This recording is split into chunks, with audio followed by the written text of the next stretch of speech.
In 2014, the Georgian Court University Department of Communication announced that its previously existing communication program would be transitioning into one of digital communication. What that means is that many of our classes now, about half of our classes are studio classes, where students are able to do work, edit, take pictures, video in the Mac lab, as well as the other PC labs that we have on campus.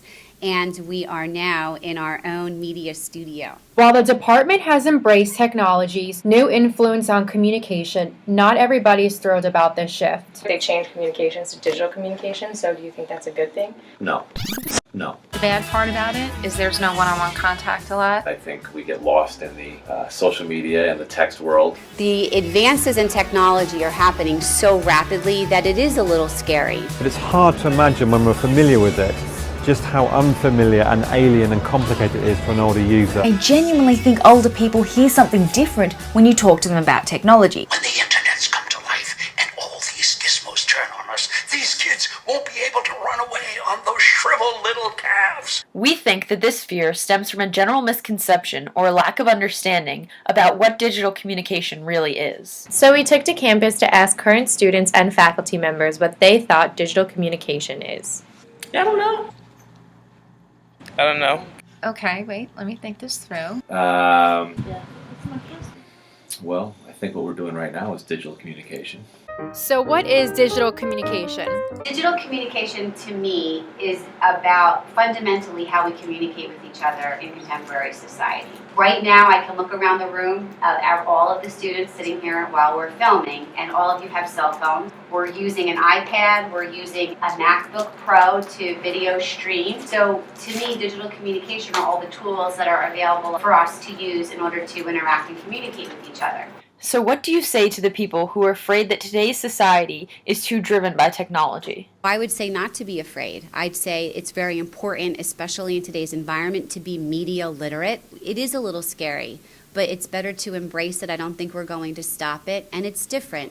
I would argue that back in the 1920s and 30s, when radio first came onto the scene before television, people were worried.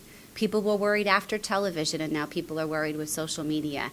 So there's clearly nothing to be afraid of. In order to provide digital communication students with the tools they need to stay relevant, the program offers courses like the Media Law and Ethics, Digital Journalism, Graphic Design, and Transmedia Storytelling. In these classes, students gain an understanding of media law in addition to learning how to manage social media accounts, produce and edit video, and to properly write across media outlets.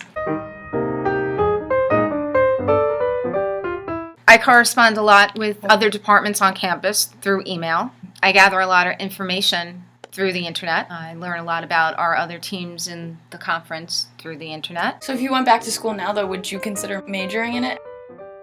It's a little challenging, but I know my children would, so I probably would. It's something that I enjoy. I love this field. I wouldn't imagine I'd like it any differently. I'm probably would like it a lot more. Digital communication provides endless job opportunities. The skills students learn in the program not only help them in existing careers, but new technology-driven careers as well. Digital communication majors, I would hope, have an advantage of other students graduating from college because they really do understand the constructed nature of the mass media, and they understand how to construct video that is very compelling and engaging with the audiences that they intend to either persuade, entertain, or inform. Becoming a YouTuber is an excellent example of an emerging technology-driven career that implements the fundamental principles of digital communication. Thousands of YouTubers spend their days editing video, manipulating audio, designing graphics, and writing scripts to engage their followers. According to Business Insider, the top paid YouTuber is a Swedish user by the name of PewDiePie. He makes $8.4 million a year simply by having a basic understanding of how to communicate digitally. However, a degree in digital communication is not limited to a career in communication and public relations and journalism or advertising, marketing, or social media. It's easy to understand why people would be so reluctant to major in digital communication when they're pursuing careers in things like healthcare, education, Exercise science, or other careers that don't stereotypically lend themselves to communication. Even a minor in communication can enhance any degree because the skills sets you learn are so applicable to all fields. I don't think there's any discipline that does not depend on skills of communication. I really believe that communication is the ultimate humanity, meaning in being human we have to communicate. I don't think there's an area of life that's not touched by communication. And I would argue in the future there's not going to be an area not touched by electronic or digital communication. While digital communication is definitely a growing field, Georgian Court is among the first universities to offer it as a major. So after being told exactly what digital communication entails, would you consider a major or a minor in this degree? Okay, yeah, you know what? I might switch. Yeah, no, I would. Yeah, sure, why not? Mm-hmm. They're not lying when they say you learn something new every day, right?